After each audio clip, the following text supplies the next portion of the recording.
comic book to a TV show again. Was that something you also felt like you wanted to do, or was it just a natural progression, or was it not a planned thing? Well, I mean, it actually was a fairly unplanned thing. I go to a lot of comic book conventions, and when you're at a comic book convention, much like this one, you hang out with other comic book creators, and the thing that comic book creators do when they're all hanging out, aside from satanic rituals and things like that, is you sit around and you talk about your next project. Like, oh, I'm going to do this one day, and I got this thing one day, and it's all like pie in the sky. Like, yeah, I'll eventually get to this a few years down the road. And so, being a newbie television producer, I was at a Walking Dead event in between Walking Dead Season 1 and Season 2, and I was with Sharon Tall Iguado, who is the head of Fox International, who handles the Fox International, or they handle Fox International. I'm sorry, I'm very nervous. I'm sorry. Anyway, they handle all the international business for The Walking Dead. So if you're outside of the U.S., as I'm sure many of you are, you'll notice that Walking Dead is a Fox show, and then you'll come to America and go, I don't know what AMC is. What is this? But anyway, so we were hanging out, and she said, "What's your next thing?" And I was like, "Oh, I want to do this thing. It's about this guy Kyle Barnes, and he's dealing with the demonic possession." And I kind of pitched it to her just casually, like, "Oh, I'm going to do this." And she just went, "Yeah, let's do that show." And I was like, well, I mean, yeah, eventually, maybe, whatever, like, sure. And then there were like phone calls the next day, and then it was like, oh, you sold a show on Saturday. And I was like, oh, well, okay, great. And so then it was, 2 years of her calling up and going, when am I hearing this? And I had moved to LA and was working on Walking Dead Season 2, and I was busy. But eventually I got around. I hope that's the answer you gave her. Yeah, I moved to LA, I'm busy, relax. Yeah, that's what I said. That's what I said. I'll do that show when I get around to it. And we did, and here we are. And I really hope you pitched it. Yeah, it's a thing I'm working on. It's called, demons and people, and the people that get the demons out. That's the whole pitch. And then I bring a microphone that's not on, and I just drop it after I say that. Listen, everyone, always carry a microphone with you. Listen, if you're pitching things in LA and that's a great bit, and it always works. That's how J.J. Abrams got so many shows. Yeah. It's a true story. Always have it in your back pocket to pull it out and then drop it, and then wait a minute and then pick it up and put it back in. Thank you.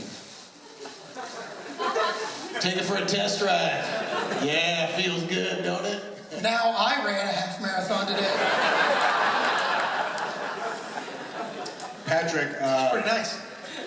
Patrick, Mr. Fugit, is it Fugit? It's French, right? It can be. It's Fugit.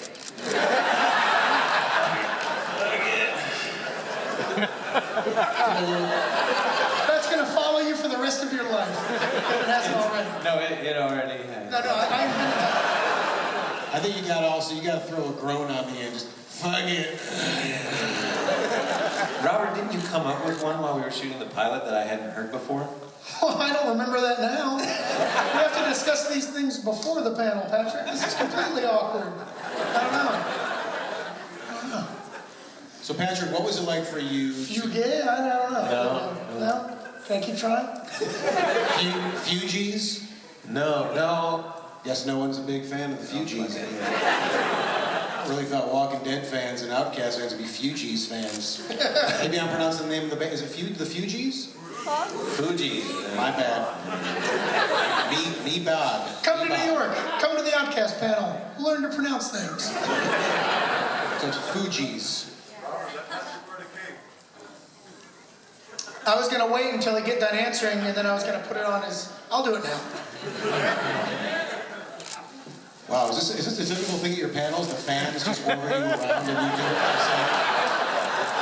Let him wear the cape. Okay. This is actually a very nice moment to segue into the question I have for you, Patrick. No, not really, because Patrick hasn't noticed I'm tying this in a pretty complicated knot, and if I can get it on.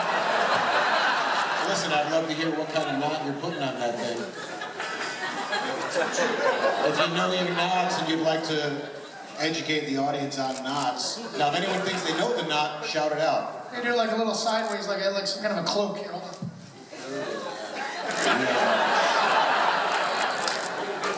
Yeah.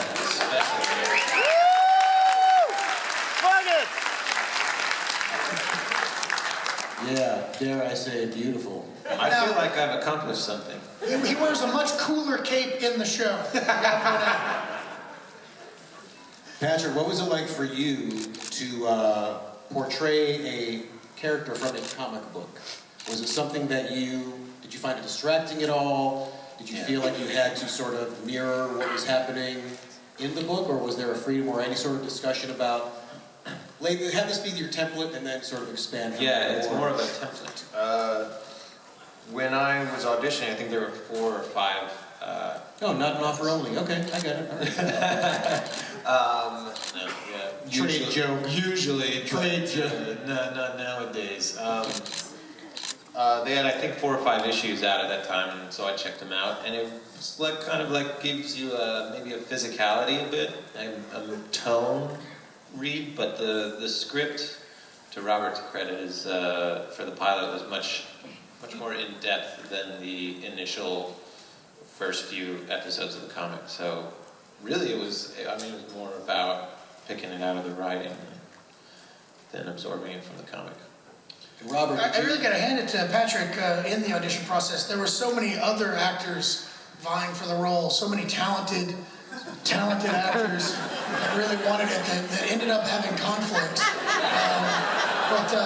No, I mean, and the thing is, Andrew Lincoln ended up being one of the last people to audition for Rick Grimes too, so, it happens.